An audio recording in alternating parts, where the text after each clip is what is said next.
I'm Brad Evans and welcome to my presentation for the Interdisciplinary module. For the purpose of this presentation assignment and the Interdisciplinary module, I decided to conduct and base my infographic within the realms of athlete monitoring, a topic I found interesting and enjoyed learning about. In particular, my infographic, and therefore this presentation, focuses around the problem of managing workload and injury risk of fast bowlers in cricket. This seems to be a relevant problem because a lot of recent research has indicated towards an understanding that an increased workload is linked to an increased risk of injury in fast bowlers. For example, McNamara and colleagues in 2017 and Orchard et al. 2009. This understanding is underpinned by the intense physical demands of fast bowling.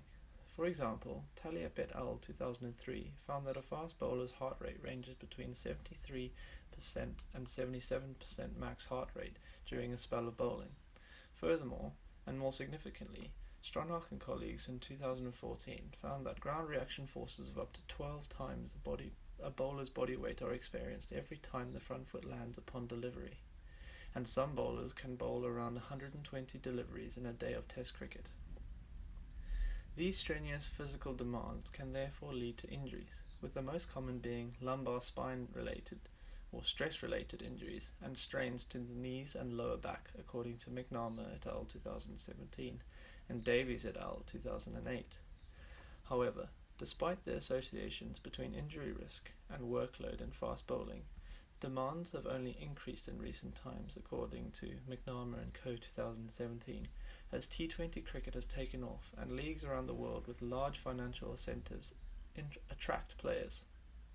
Furthermore, in 2015, Orchard and Co. suggested that a cricketer's yearly schedule is becoming more and more condensed and thus limiting their opportunity to rest and recover. Although intentions exist to protect players from injury, the managing of workloads and managing of well-being has become more complicated in recent times, according to Orchard et al. 2009, because many players belong to more than one team and are required by each team at different times and different places during the year. But the question is, how is workload monitored for fast bowlers? The most commonly referred to measure of bowling workload is as simple as the number of balls bowled by a bowler, according to McNamara et al. 2017. However, modern-day international and/or big franchise teams such as the Mumbai Indians have employed interdisciplinary approaches to their monitoring of players, according to McNamara et al. 2017.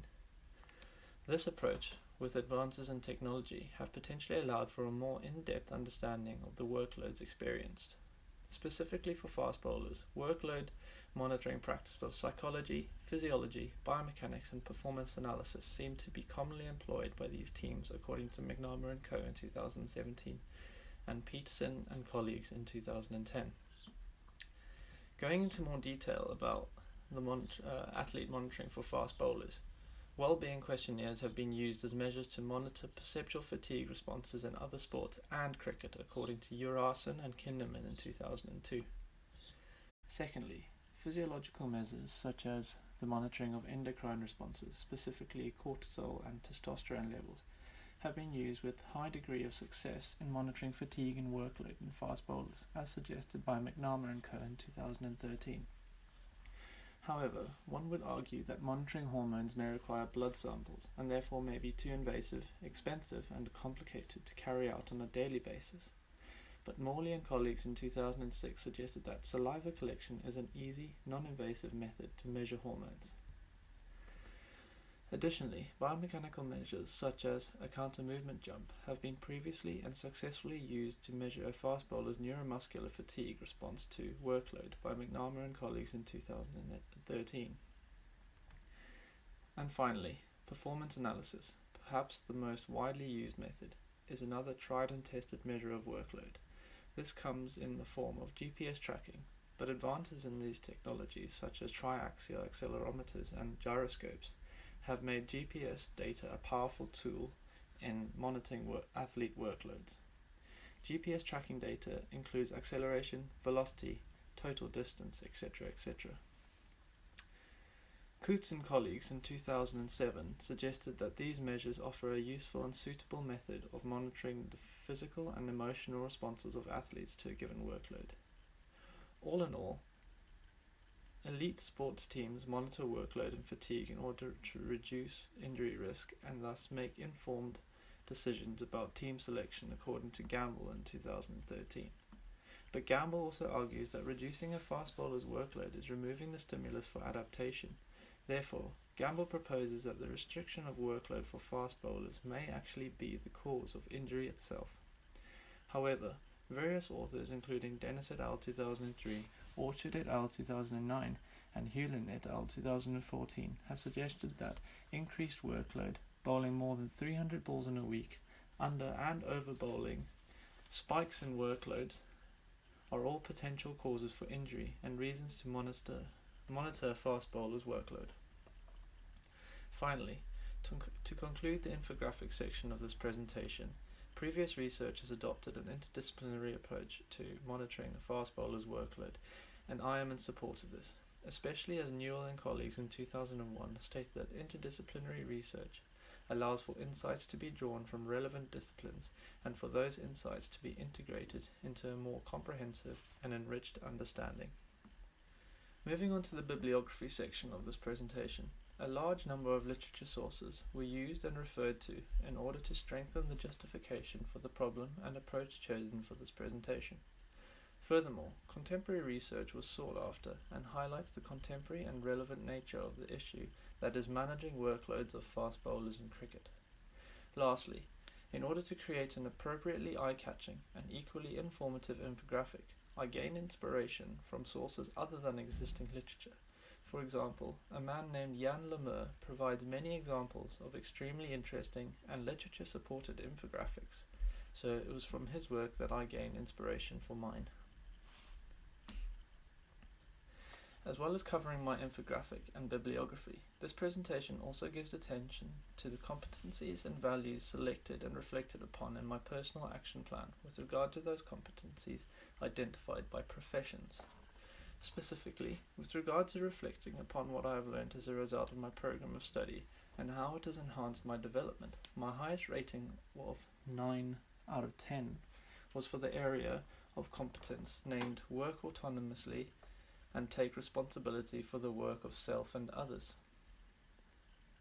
I feel competent in this regard because I have learnt to take pride in my own work and provide my full, necessary contribution to any group or shared work I am involved in. I also rated myself as 9 out of 10 competent in areas such as being able to engage in evidence-based practice, evaluate practice systematically, and participate in audit processes, and being aware of a range of research methodologies. With additional and congruent reasoning and justification for why I rated myself 9 out of 10 competent.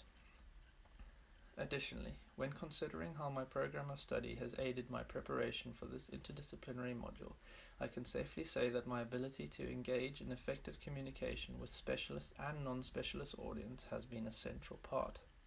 For example, I have had to engage with a number of varied assessment types, including oral-based assessments like vivas, presentations, and podcasts, written assignments such as essays and lab reports, as well as formal examinations. This has stood me in good stead for engaging in an alternative assessment type such as an infographic. Furthermore, upon reflection and engagement with the personal action plan, I identified a number of areas that I am weaker in and that need attention. For example, I noted that an area of competence, understand and be able to apply the theoretical concepts underpinning sport and exercise science delivery within your domain of expertise as a weaker area for myself, and created suitable actions required to address this weakness, as well as an element of timescale. So, in order to enhance and develop my knowledge of my degree in this competency, I proposed that I continually and regularly read and engage with new and emerging literature on an ongoing basis. Lastly, I am aware that competencies identified and addressed will change and diversify as I continue down my own career path, and that adaptation from me will be extremely necessary. Therefore, I propose to myself to engage in a thorough reflection process, such as the personal action plan, for example, on a regular basis to keep on track and continually progress my own ability as a sport and exercise scientist.